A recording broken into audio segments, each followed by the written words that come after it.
Hey YouTube, AcidBuckshot here.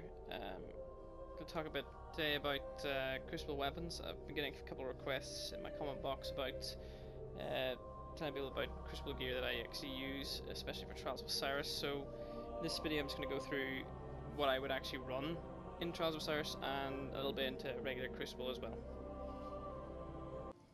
Alright, so let's go through weapons. So first up, the Hawkmoon. This is the weapon that I've been using in Trials most often recently. It's a very powerful hand cannon. It will do the job if you're good with it. It's quite hard to maintain due to the fact that it's got quite a lot of recoil, but with the fact that it's got 3 luck shots with the chance to have them accidentally stack and do 223 headshot damage to a Guardian, it is a beast of a weapon, and it's not to be trifled with. If you're being fired at by it and you've taken a lot of hit point damage, don't walk out, because he can just one-shot you in the head. Even with a normal shot, it does 93 damage to the head. For the perks, I would use Aggressive Ballistics and Hammer Forged. Give me some stability and some range to it. For a legendary hand cannon, if I was feeling like running a exotic, heavy, or secondary, I would choose a Jewel of Osiris. Now, quite a good weapon, perfect balance. It's got Icarus, and it's got Third Eye. So I quite find that people will come up behind me a lot often, and you need to be able to at least have some sort of situational awareness about what's actually to your right, to your left, behind you. You don't want to get pinned in by 3 people. This will at least give you a chance to think, do I need to get out of here, or can I continue to engage and hold this corridor, or whatever it is you're standing. Icarus, I do a lot of blink shotgunning, as people probably have noticed. Being in the air a lot, you do want a weapon that can actually be remotely stable. Comparing this to the Hawkmoon, I kind of wish Hawkmoon actually had Icarus. It just makes it a lot easier to use, but Jewel of Osiris, whilst it says it's got a lot of range, I have noticed that it's not great when it comes to things like Pantheon's Waterfall. It does have a lot of drop off, and its aim assist at range just becomes non-existent. So try to keep it at medium range if you're going to use this weapon, but don't push yourself. It's still a very good weapon, and it would be the only legendary hand cannon that I would actually take into Crucible. The next was the class. Everyone's previously favourite gun. Some people still run it, some people just hate it. Got nerfed, buffed, and I don't really know where it stands. It's a very good weapon, but because of its inherent nature of being a fusion rifle and bullet delay, perpendicular targets just don't really work with me. So if you're not good at leading your targets, it's not a great gun, but it still gets the job done. I would usually take smart drift control and send it. You could go for the extended mag, but you can see right there the range just drops off considerably, and for fusion rifles, range doesn't mean damage over distance, it means how fast your shot actually goes, so shooting people that are moving sideways is actually even harder without it. Moving on, we've got the last word, one of my favourite hand cannons, one of the weapons I'll use a lot if I actually feel like I need to pull the game back and stop messing around. With hipfire and its main ability, precision headshot damage is monumental, 111 damage per headshot. It also has a bit of a glitch where sometimes while aiming down the sight it'll still do that modifier, so you can sometimes be aiming down the sights and do 111 damage. And something that I actually didn't know, and I'm quite embarrassed a bit, but I didn't actually know this had fully automatic until very recently. I actually just been pulling the trigger. I would recommend not using it in fully automatic mode unless the guy is point blank and you're hip firing him, purely because you're a lot more accurate if you're the one controlling the recoil by pulling the trigger, because you then know when each shot's going to come out, not I'm pulling this trigger and hoping for the best. If that works for you, fair play. I wouldn't do it. I would normally run Aggressive Ballistics and Perfect Balance just to give me some monumental stability. The Messenger Adept. Now, I don't really know what to make of weapons like this. The Red Death and the Messenger have just too low a fire rate for me. I'm a close range player. I like to actually engage in the thick of things. Very slow rate of fire weapons just do not appeal to me. Someone rushes me and I don't have a shotgun shell, this gun is not going to save me. That guy is going to mow through me. But I have seen my friends and other YouTubers just decimate with this weapon. If slow rate of pulse rifles are for you, this is definitely the alternative over things like the Bad Juju and the Red Death if you're using something different. With body shot damage being increased from Headseeker, and the fact that it also has Third Eye, one of my favourite perks, it's a very strong weapon, and your headshot damage will be increased monumentally. And it also has perfect balance, just for that increased stability. Meet a multi-tool. Now, this is a great PvE weapon and a PvP weapon, especially if you're using a hunter with Radiant Dance Machines.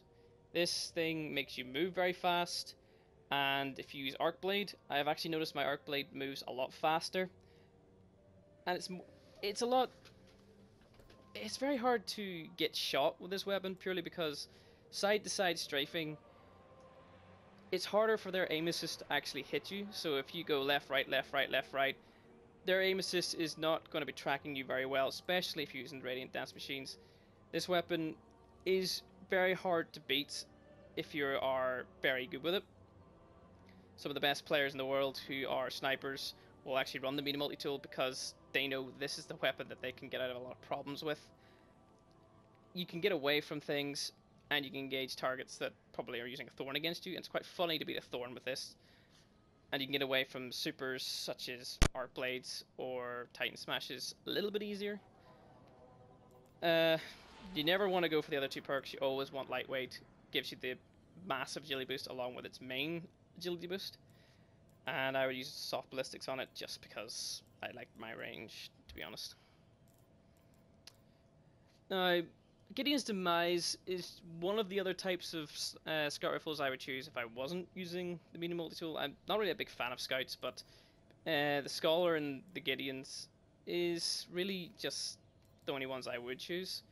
It's strong, heavy damage per shot. Firefly, so if I get the headshots, which I'm most likely going to do, they're going to explode. And I also have Outlaw, so getting that Firefly kill, I can reload faster, and I know that I've got it because the guy just exploded. Hammer Forged, increased range, and, well, sights. I'm not really going to go into sights on this. It's whatever you feel like using. I like the ACOG scope for my scout rifles. It's just personal preference. However, I will mention that things like this one where it says enhanced target acquisition, that means your aim assist is actually slightly higher. So you'll find that your aim assist will work a lot better, and shots that we're probably going to miss might just land in their head anyway.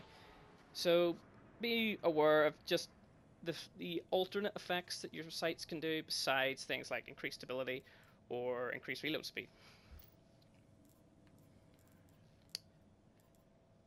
Scholar, it's the same as Gideon's. You can't reroll this weapon. It's going to come from the Trials of Osiris. You don't have to have an archetype on it, but I do for this one. Outlaw, reactive reload, and send it. What can I say about this?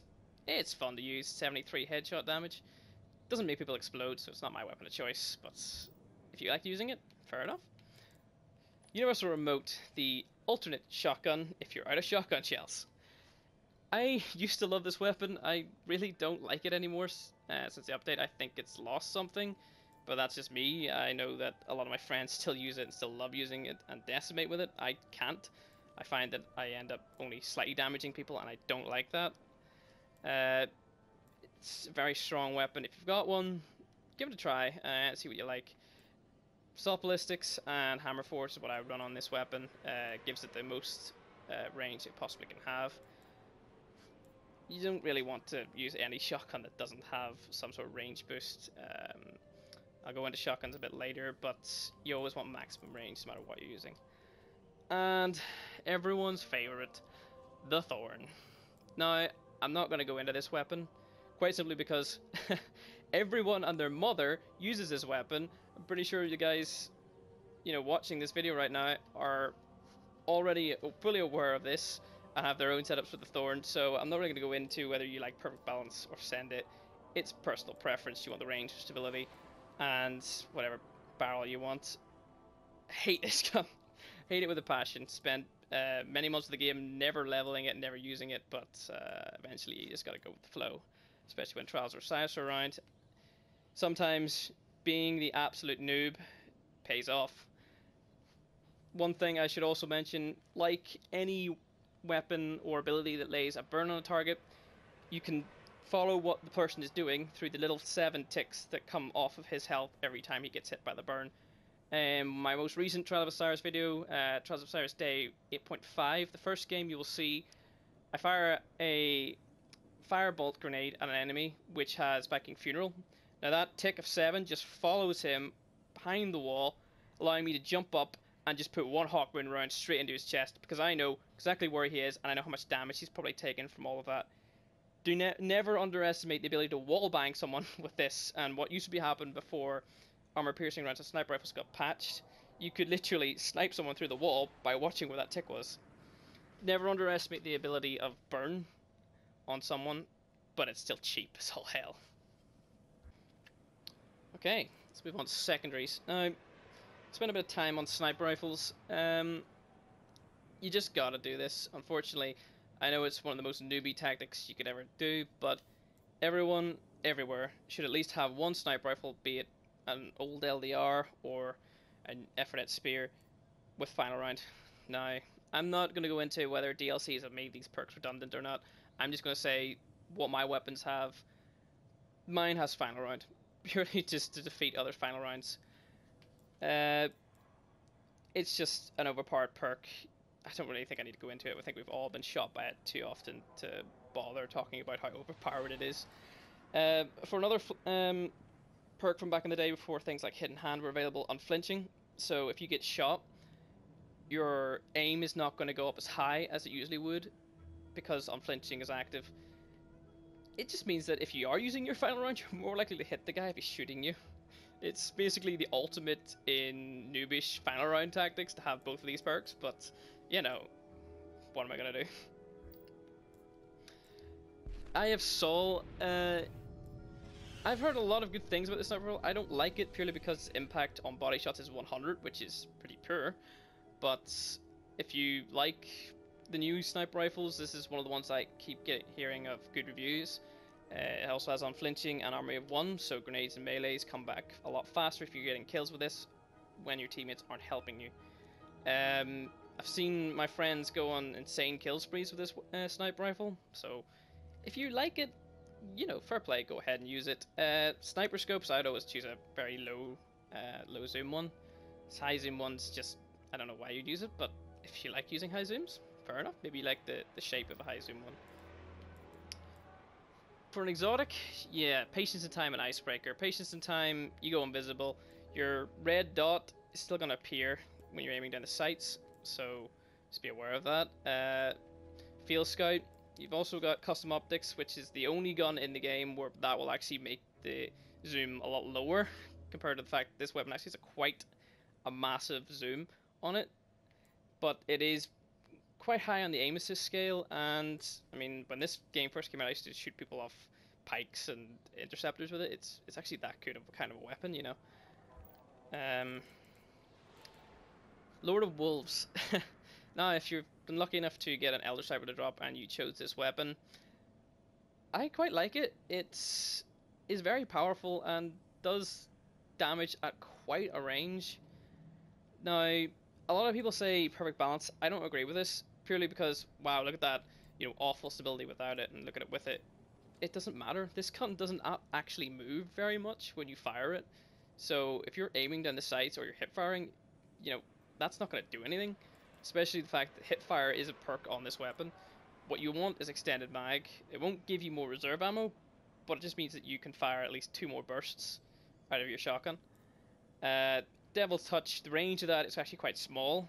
I don't really see any point to it. It's +3 recovery, that's always nice, but I wouldn't notice that actually doing anything for me in the middle of a game. I would just be sort of running away for cover. So, yeah. If you want to use it in skirmish, fair play, but keep your teammates close, otherwise it's not going to work. You want linear compensator just for the increased range, because this range, while it says it's abysmal, it really isn't.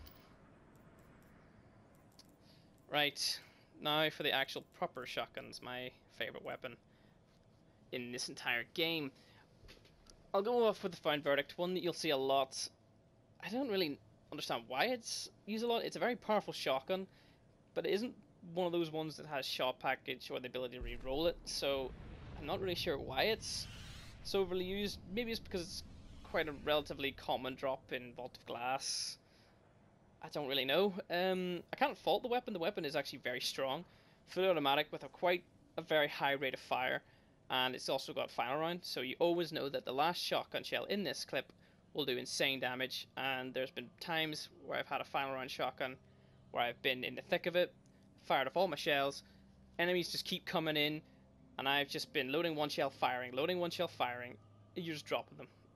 This is the luck in the chamber that you at least know where it is. And you don't need to have the full clip loaded. It's just put one shell in and prepare to fire at the next guy. I don't like those perks, however, because of the fact that, well, it's a shotgun.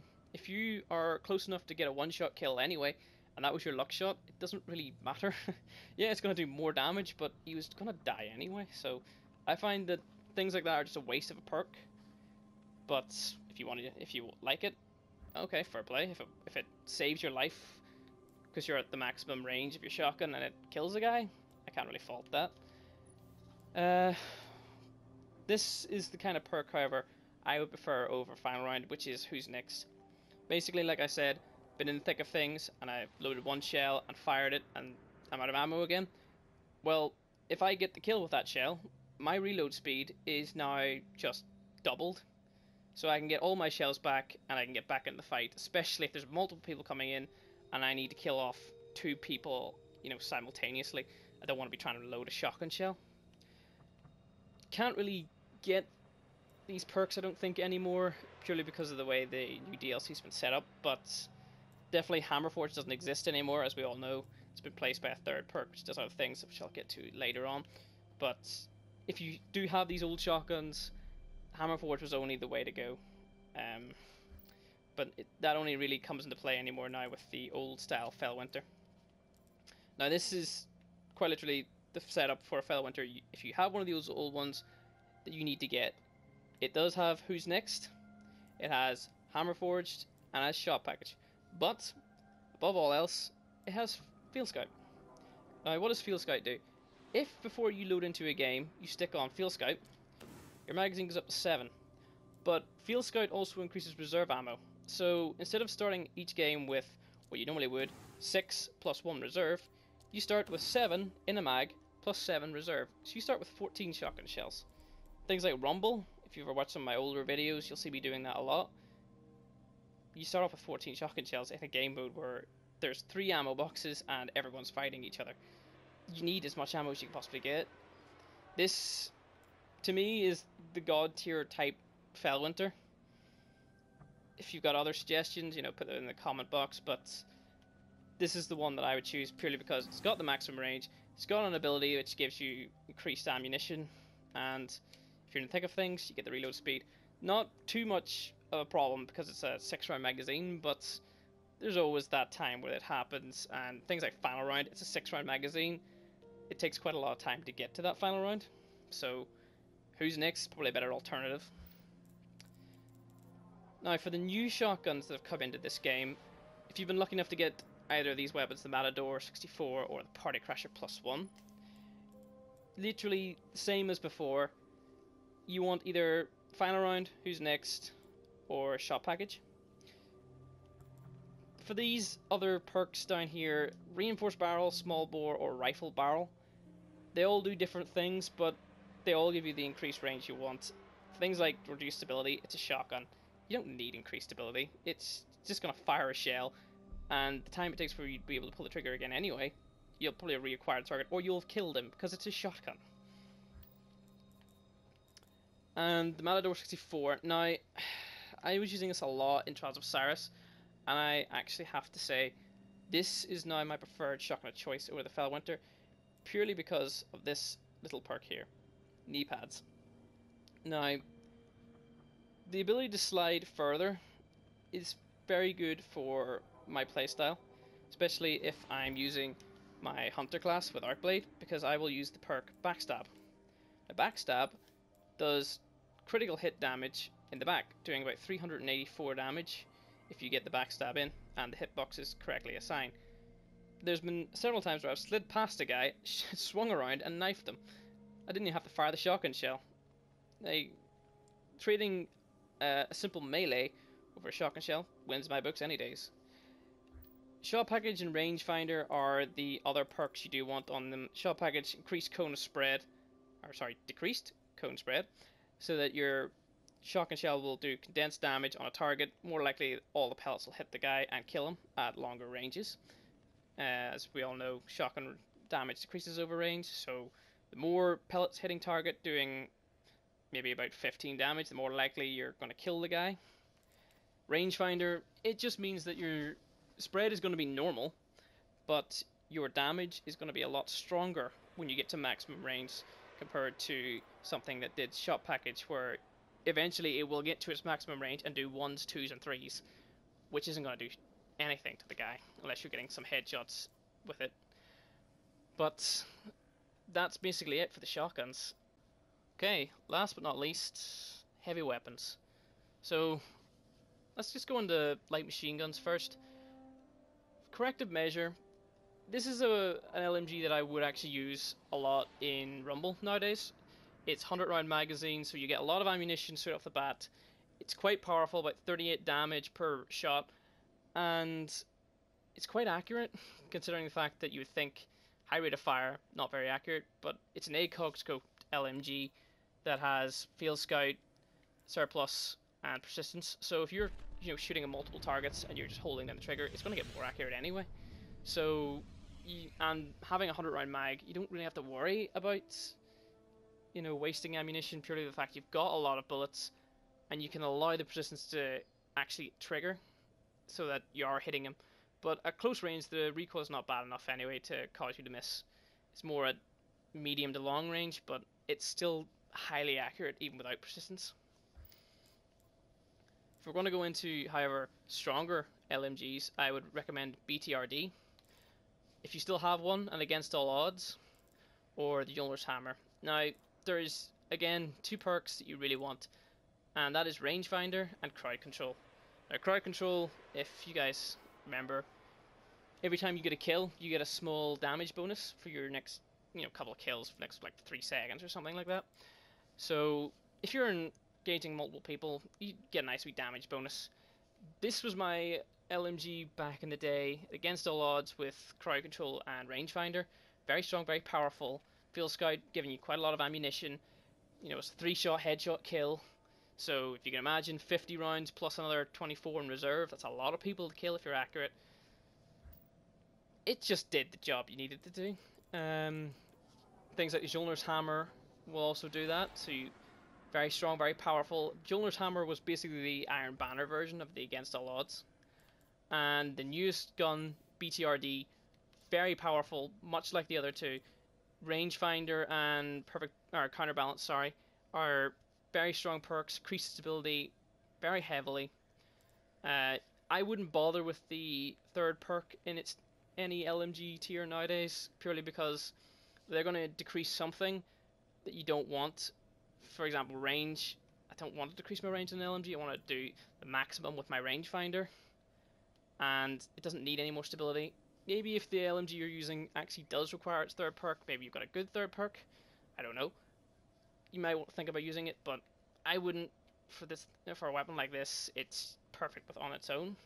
So I'd run something maybe like quick draw so I can bring it out faster, especially if the heavy ammo box is about to be rushed by a super. I don't want to be sitting here thinking, I'm going to have to pull out my LMG. I just want to be able to blink into the air and pull it out blindingly fast.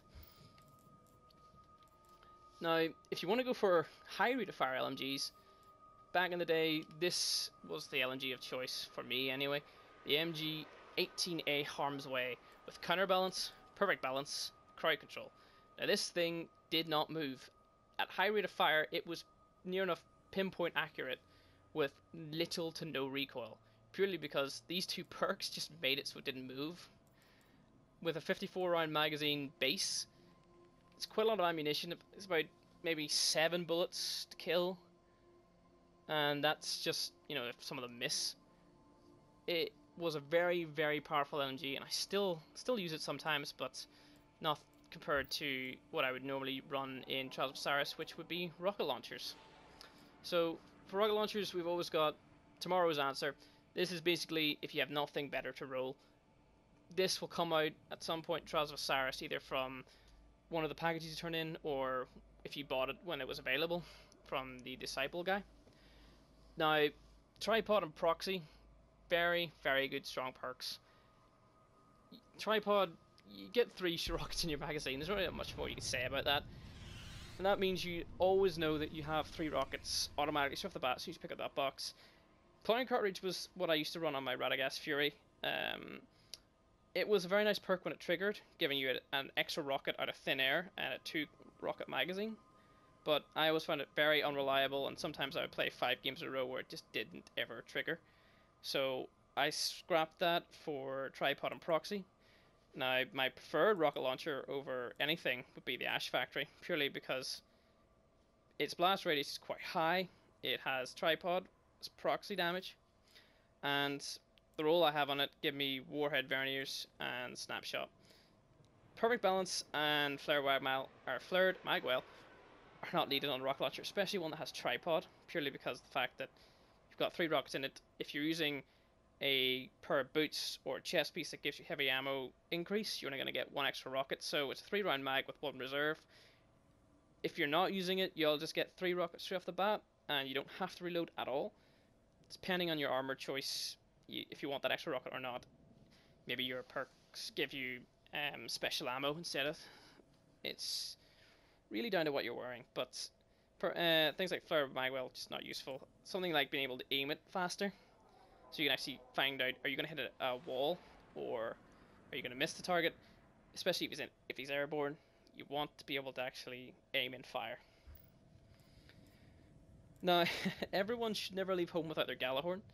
This rocket is the only rocket launcher that will one-shot a Radiant Sunsinger, who's just self-revived. So if you ever get one of those really annoying Warlocks on round 3 who likes to self-res, this is the weapon you fire into his face. It'll do quite a lot of damage. 164, I believe, is a normal rocket launcher shot to the face of a Radiant Warlock. Then you've got the Wolfpack rounds, dealing some extra damage and putting him right back on the floor where he belongs. Not really going to go into things like the launches. I would always choose maximum velocity over anything else. Blast radius is nice, but I prefer my rockets actually getting the target where I'm aiming rather than sort of exploding at a higher, distance. And last but not least, the Thunderlord. Now, this is a brilliant weapon, especially if you're running a gunslinging hunter, because if you have Gunslinger's Trance on, you get monumental accuracy every time you get a single stack of that. Now, this weapon alone, well, when you start firing it, you may think, oh my goodness, the recoil of this is crazy. It has insane aim assist to begin with.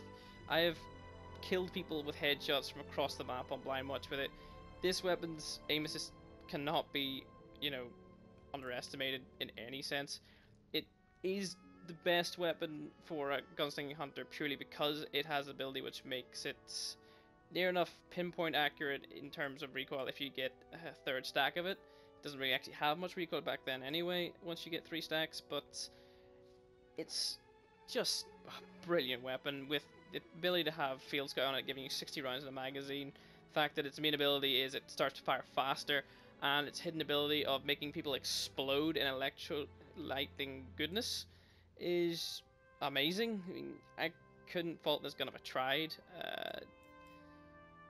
Of course, it is an exotic LMG, and you have to sort of will yourself to use it.